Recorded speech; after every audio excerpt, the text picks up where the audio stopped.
Msikilizaji wa Gray Simulizi, karibu katika simulizi yako pendwa inayokwenda kwa jina la Ahadi ya Damu. Nikukumbushe tulipoishia sehemu ya kwanza ya simulizi yetu hii. Musa alizungumza kwa sauti ya chini lakini thabiti. Tuna kazi ya kufanya. Majani yanaanguka tena. Ikiwa hatutakomesha laana hii, kijiji kitaangamia. Naam, msikilizaji wa Gray Simulizi, nikukaribishe kwenye mwendelezo wa simulizi yetu hii ya Ahadi ya Damu, na hii ikiwa ni sehemu ya pili, na msimuliaji wako ni mimi Gray One. Nikuombe usiache kusubscribe, kulike, kucomment ili kuwa wa kwanza kupata simulizi zetu kutokea hapa Gray Simulizi, nyumba ya burudani.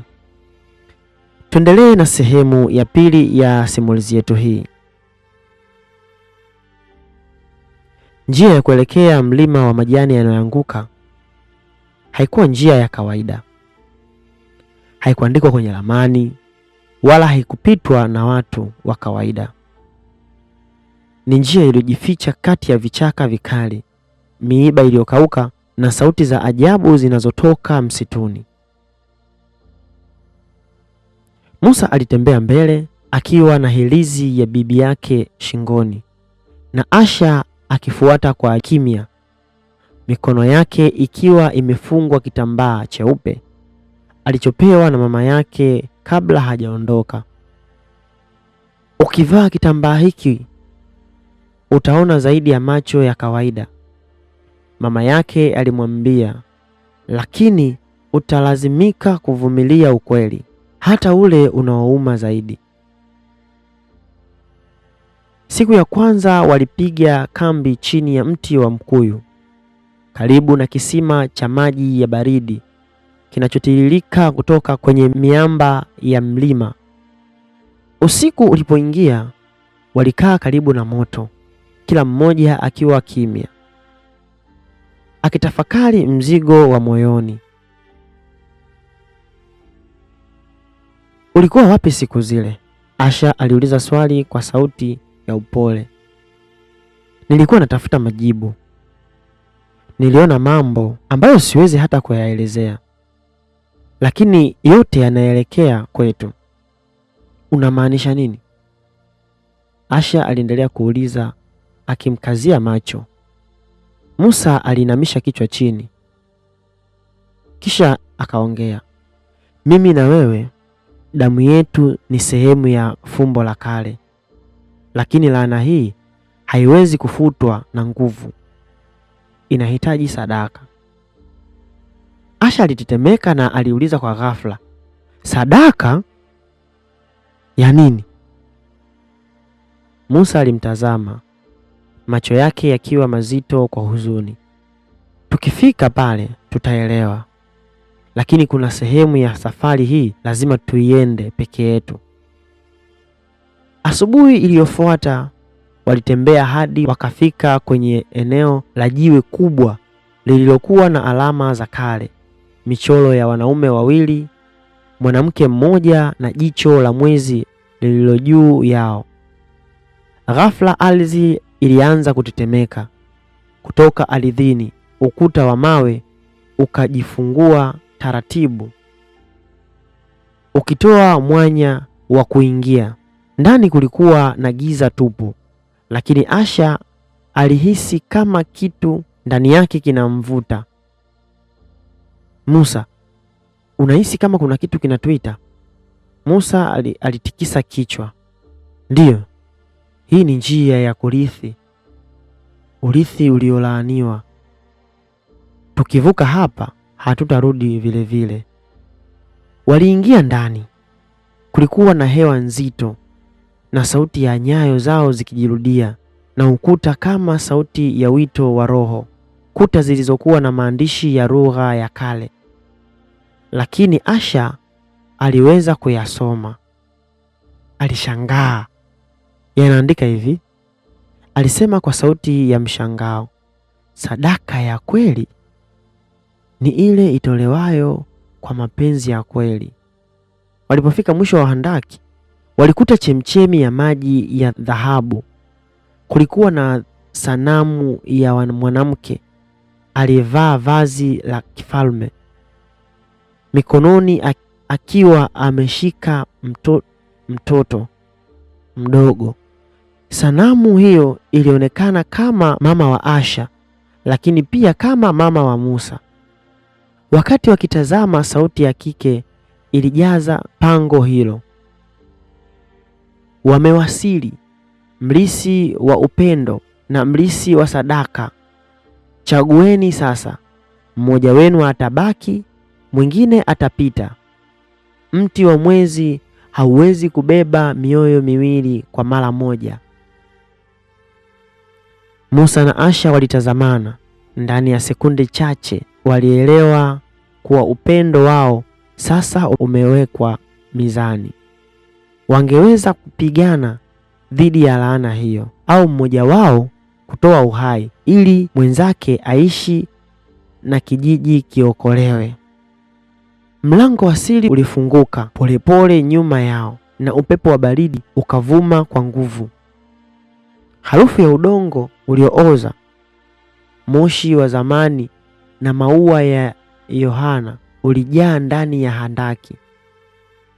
Asha alijikuta akimshika mkono Musa kwa nguvu. Mioyo yao iliogopa kwa pamoja, kwa hofu lakini pia kwa mshikamano wa ajabu. Musa, unahisi kile ninachokihisi? Asha aliuliza kwa sauti ya chini. Ndiyo, Musa alijibu kwa kupumua kwa shida. Kuna roho hai mahali hapa inatutazama. Walipofika mwisho wa njia ya mawe, walikuta pango kubwa linalong'aa kwa mwangaza wa miamba yenye mawe ya ajabu. Ndani ya pango hilo alikuwa ameketi mzee mmoja mwenye ndevu ndefu zilizofika kifuani, macho yake yaking'aa kwa kijani kibichi kana kwamba alimeza msitu mzima. Hakuwa akitembea, alionekana kama sanamu, lakini pindi macho yao yalipokutana naye, sauti yake ilijaa kwenye pango lote bila hata mdomo wake kufunguka.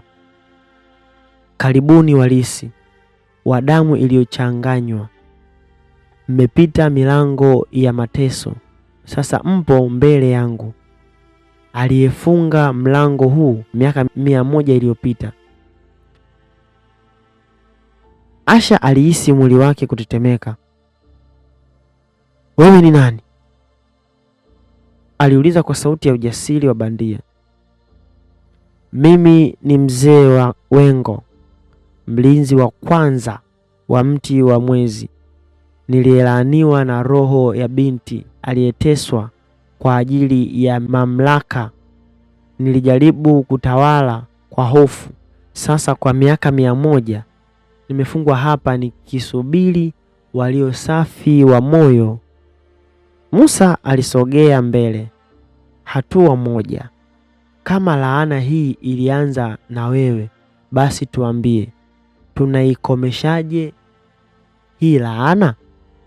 Mzee Wengo alinyosha mkono wake. Kutoka katika ardhi, vinyago viwili vya mti vilijitokeza, kimoja kikiwa na sura ya Musa na kingine kikiwa na sura ya Asha.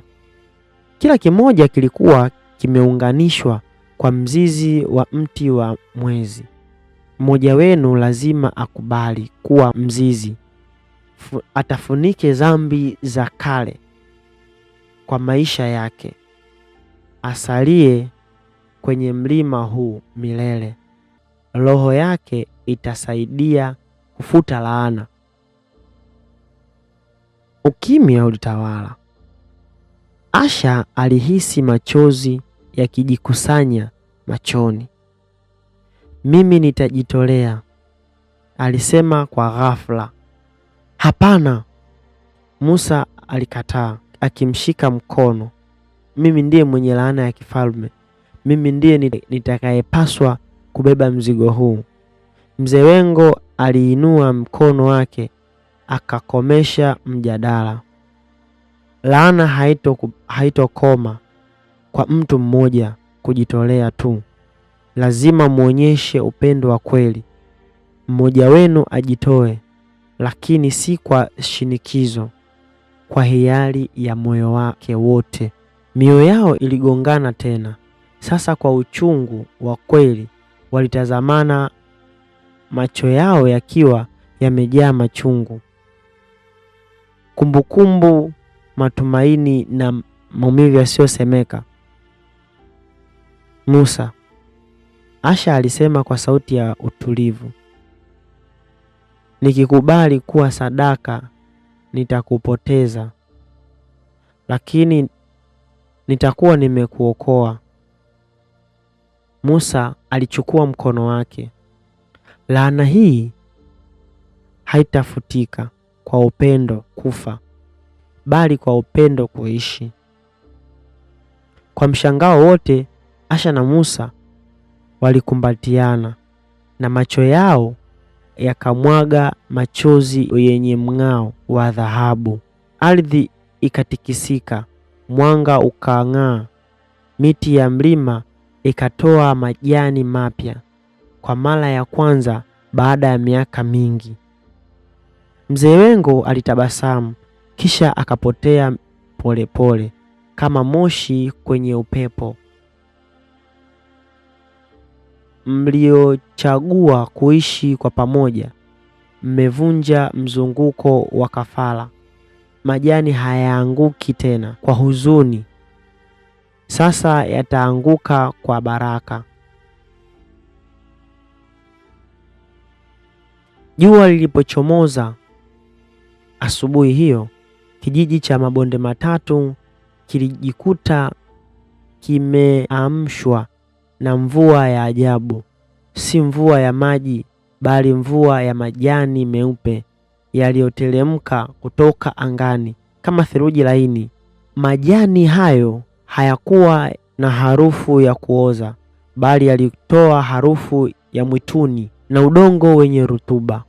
Wanakijiji walitoka majumbani mwao kwa mshangao, wakiyashika na kuyaangalia kwa hofu na mshangao.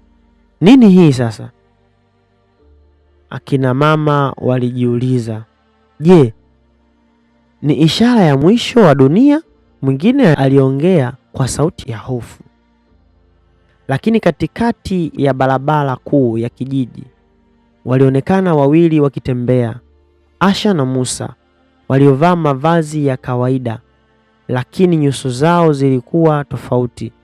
Kulingana na mwanga usioelezeka machoni mwao, hatua zao zilikuwa thabiti, za mtu aliyeshinda mapambano makubwa kuliko silaha. Bi Mwanaheri alipowatambua alipiga kelele ya furaha. Aliwakimbilia mbele yao, akamkumbatia binti yake kwa nguvu, huku machozi yakimtiririka. Mwanangu, umerudi salama. Asha alimshika mama yake kwa mikono miwili. Mama, kila kitu kimebadilika. Tumefungua mlango wa baraka. Mlima umetusamehe.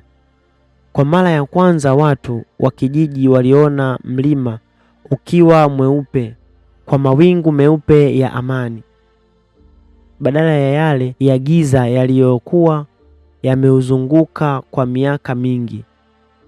Miti iliyokuwa imekauka ilianza kutoa maua mapya. Vyanzo vya maji vilianza kutiririka tena. Lakini si kila mtu alifurahia mabadiliko hayo.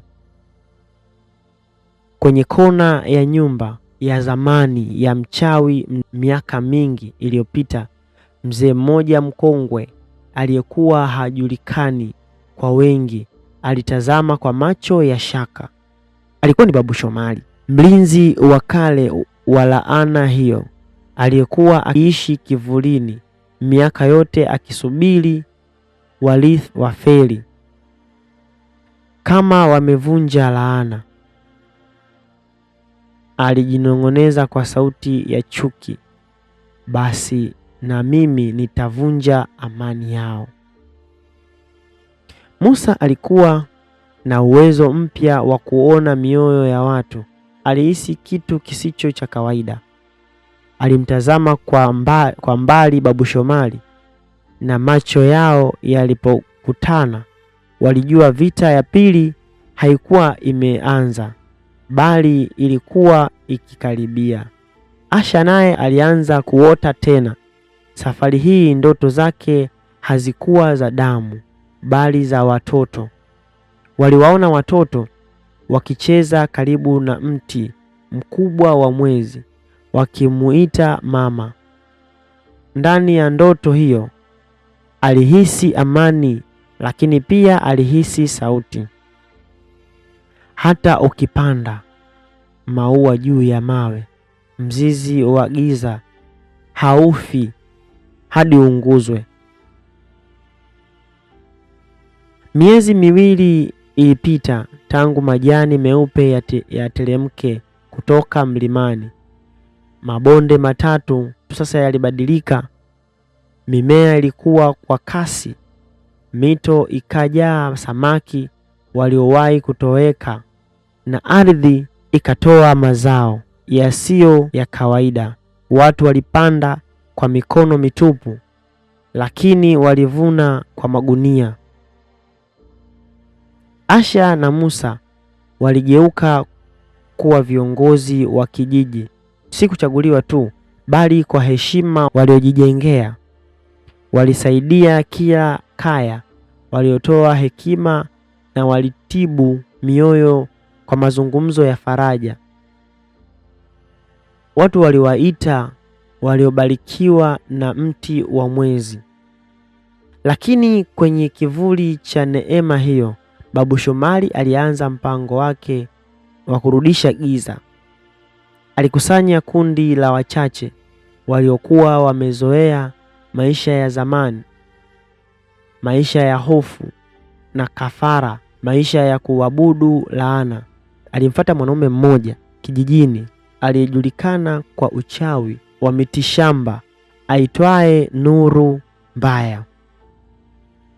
Nataka warithi waanguke, Babu Shomari alimwambia. Tumeishi miaka mingi tukilishwa uongo wa upepo. Sasa tusimamishe utawala wa kweli wa mizizi ya damu. Nuru Mbaya alicheka kwa sauti ya kutisha. Majani meupe hayawezi kuchanua penye sumu ya mizizi.